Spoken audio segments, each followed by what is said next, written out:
এতটা দিন পেরিয়ে আজও মায়ের জন্য কাঁদি, কারণ আমার মা যে ছিল ভীষণ মিথ্যাবাদী। বাবা যেদিন মারা গেল আমরা হলাম একা। সেদিন থেকেই পাক নিয়েছে মায়ের কপাল রেখা। মা বলতো বাবা নাকি তারার ভিড়ে আছে, লেখাপড়া করি যদি নেমে আসবে কাছে। তারায় তারায় বাবা খুঁজি, তারার ছড়াছড়ি, আমার মায়ের মিথ্যে বলার প্রথম হাতে খড়ি। পাড়াপড়শি বলল এসে, এই বয়সেই রাড়ি, একা একা এতটা পথ কেমনে দিবে পারি। ভালো একটা ছেলে দেখে বিয়ে করো আবার। মা বলল এসব শুনে ঘৃণা লাগে আমার। একা কোথায়, খোকন আছে, বিয়ের কি দরকার।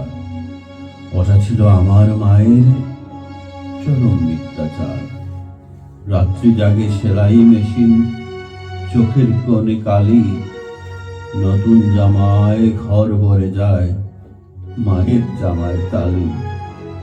ঢুলু ঢুলু ঘুমের চোখে সুই ফুটে মার হাতে। আমি বলি শত এবার, কি কাজ এত রাতে। মা বলতো ঘুম আসে না, শুয়ে কি লাভ বল। ওটা ছিল আমার মায়ের মিথ্যে কথার ছল। স্কুল থেকে নিতে আসা গাড়ি ঘোড়ার চাপে আমার জন্য দাঁড়ানো মা কড়া রোদের তাপে। ঘামে মায়ের দম ফেটে যায়, দোচক ভরা ঝিম।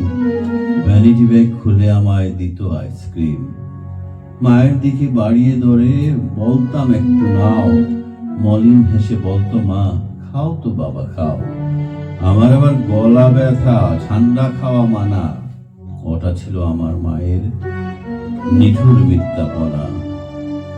বড় হয়ে চাকুরি নিয়ে বড় শহরে আসি, টুকটুকে বউ ঘরে আমার বউকে ভালোবাসি। পশ এলাকায় বাসা নিয়ে ডেকোরেটর ধরে সাজিয়ে নিলাম মনের মতন অত্যাধুনিক করে। মা তখন মফস্বলে কুশিয়ারার ঢালে, লোডশেডিং এর অন্ধকারে সন্ধ্যা বাতি জ্বালে। নিয়ন বাতিরে ঢাকা শহর আলোয় ঝলমল। মাকে বলি গঞ্জ ছেড়ে এবার ঢাকা চল। মা বলল এই তো ভালো, খোলামেলা হাওয়া, কেন আবার তোদের ওই ভিড়ের মধ্যে যাওয়া। বদ্ধ ঘরে থাকলে আমার হাঁপানি ভাব হয়। ওটা ছিল আমার মায়ের মিথ্যে অভিনয়। তারপর আমি আরো বড় স্ট্রেসে অভিবাসী, বিশ্ব ব্যাংকের বিশেষজ্ঞ, সুনাম রাশি রাশি। দায়িত্বশীল পদে আমার কাজের অন্ত নাই। মায়ের খবর নিব এমন সময় কমই পায়।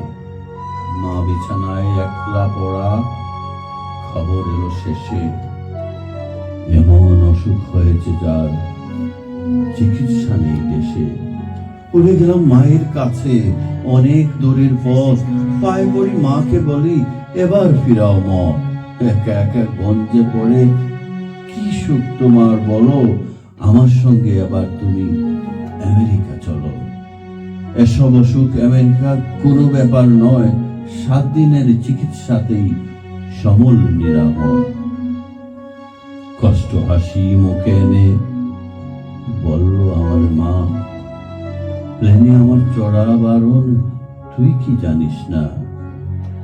আমার কিছুই হয়নি তেমন, ভাবছি সজতা। ওটাই ছিল আমার মায়ের শেষ মিথ্যে কথা। কদিন পরেই মারা গেল নিঠুর মিথ্যেবাদী মায়ের জন্য আজও আমি কাঁদি।